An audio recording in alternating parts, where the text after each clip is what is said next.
Hey, it's Garrett again. In this video, I'm going to be going over the 5 red flags you should be looking for when you're hiring a paving contractor. So listen to these 5 red flags so you can avoid the horror stories you've read about. Number 1 is equipment. Is the equipment new or outdated that the paving company you're considering hiring is using? If the equipment is old and outdated, there's a high chance this equipment could break down during your job. This leads to either more cost for the company or more cost for the homeowner. So yeah, here's the questions you should be asking about the equipment. How long have you had the equipment? How long have you been running the equipment? If it's extremely brand new equipment, they may not be used to running the equipment. If it's super old equipment, there's a high chance that it could break down on your job. Who's using the equipment? Who's running the equipment on the job site? Is this an experienced person or is this a new hire? Yeah, so again, these are all the questions you should be asking the contractor about what equipment they plan to use on the job. The second red flag is all about the estimate. This might be the most important one. Is there transparency in the estimate? Is there enough information on the estimate? Does the estimate list out how much base stone they're going to use on the job if it's required? What's the tonnage of asphalt they plan to use on the job? Oldest trick in the book, telling them you'll get 3 inches, putting down 1 inch. This ultimately will cost you more money down the road. So yeah,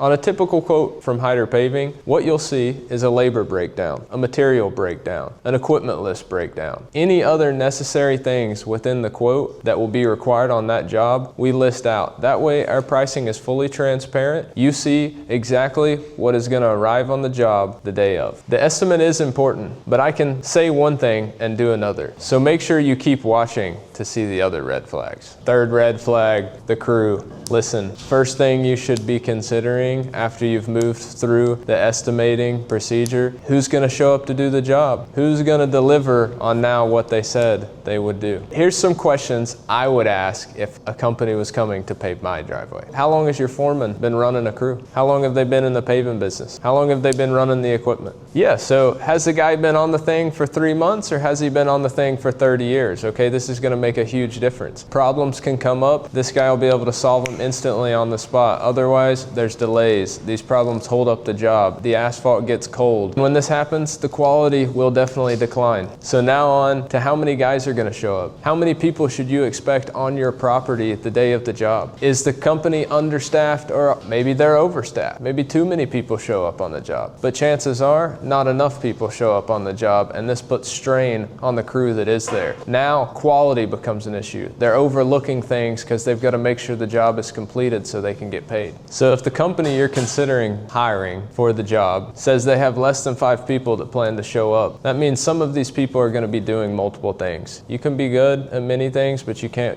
be great at all things. So we make sure we keep 5-man crew staffed for any given driveway at any time. Fourth red flag, company history. So how long has the company been around? A paving business isn't a tech startup you can start with a laptop in your mom's basement. Okay, this is a lot of personnel, this is a lot of infrastructure to deliver on a job. How much of this history can you validate? Is everything they're telling you searchable? Can you find this online? Can you find this from other individuals? Have they really been around since the 1960s? Do they share all of this info on social media? Is this published anywhere at all? Can it be validated? Huge red flag if it cannot be validated. How are the Google reviews? How are the Yelp reviews? Are they accredited through the Better Business Bureau? These are all things that you should be able to search online and find. More importantly than fake reviews, can you find real videos? Testimonials of customers, videos of actual jobs, videos of the crew delivering the product. This goes all the way back to the first red flag of transparency. So more importantly than fake reviews, can you find any videos online? Are they capable of producing any videos if you ask them on the spot? Hey, let me see the crew. Hey, let me see the last job you did. Hey, let me hear from the last customer you delivered a driveway to. Listen, if they're not posting this online, this is a red flag. If you can't find any of this information, chances are they're not being transparent with you. Fifth and final, most important red flag,